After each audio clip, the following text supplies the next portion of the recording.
us on the conversation, my final segment with the British High Commissioner to Jamaica, Asif Ahmad. I'm going to put something to you and then elicit your response. There are some people who say, look, when Jamaica asks Britain for facilitating arrangements to benefit the island, well, both of them are islands, Jamaica, the smaller island, there is this attitude as if, why are you begging? And the people who say that say, well, look, for what Britain has taken from Jamaica, if they begin repaying in greater amounts now, there'll be a long time in the future where they still have to repay. So it's not begging, it is just recompense for what Britain has taken over time.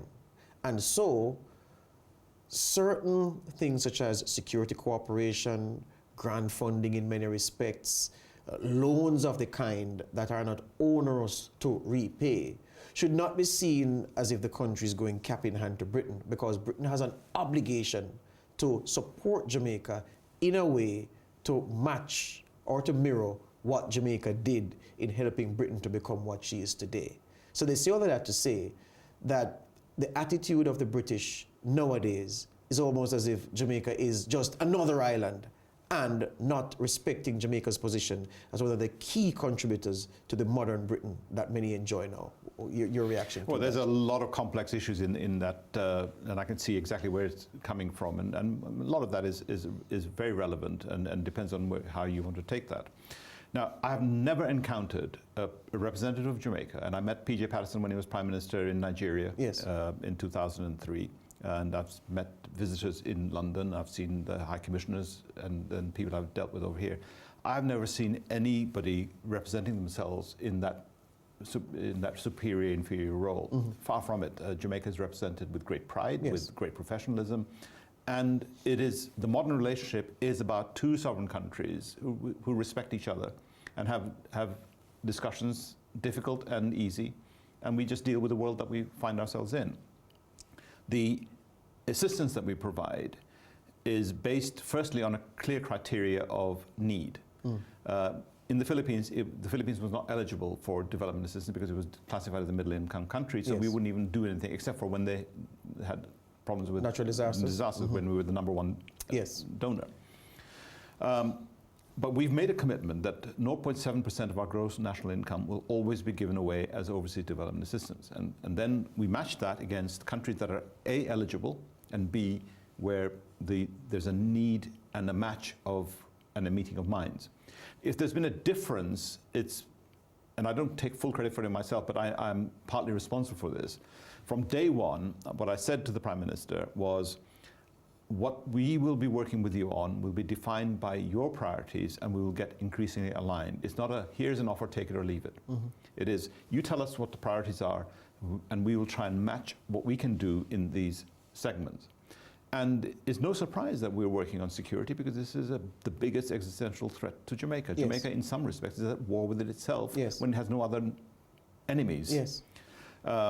And you can stretch that to the environment. Yes. In a way, Jamaicans have declared war on their marine environment and their rivers and their beaches and the rest. Mm-hmm. Now, you can hold your hands up in horror and say, well, no, but you can engage and help that to work. So when we're working with boys in education, when we're working with climate change, when we're working with systems in government, etc., all of this is with the express wish and priorities of not just this government, but, mm-hmm, but previous governments, etc. Our dialogue is with all sides. So in that sense, it is not seen as compensation. And if you want to take this discussion into this other debate about reparations, yes, because that's a natural end you can get to, within Jamaica their opinions are divided as to whether this is even a legitimate pursuit and whether it would succeed or not. What I will say to those people is that for anything like that, first you have to get it on the political agenda, and it is not on the UK's political agenda. Mm-hmm. I have not witnessed it. Yes. There are pockets of people who talk about it, yes, but this is not something that has gained traction. So in all of the things that the UK could spend money on, in equalising pensions all around the world for British citizens, which is a big thorny issue, which is uneven in different countries depending on which side of the reciprocity you were on. Mm-hmm. to many of the other things that we could do. Will this rise up?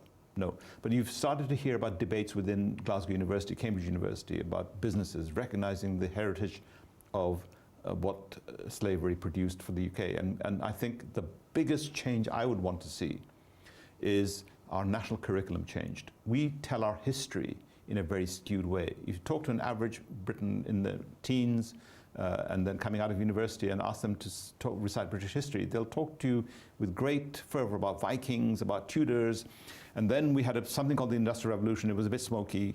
Then we had a war with a very bad guy, and then here we are. It's almost like a skewed history, and the bits in the middle, understanding the dynamics of the Commonwealth colonialism, how things are the way they are, why the cities of the United Kingdom look the way they do. Yes. Each one is a monument to our history, yes. and many of them are monuments to slavery. Yes. There is no escape from that. Now, in all of that, I think a lot of people have said to me over here, is that all other things being equal, you do something extra for countries like Jamaica yes. because of that legacy. Yes. But it is not the reason for doing what we do. Yes. I think we should be doing it many other things anyway. We should be doing things that Jamaicans want through their representatives, but we should completely recast this history so that it resonates properly. And even within Jamaica, the history needs to be taught in a way which doesn't make the same mistake.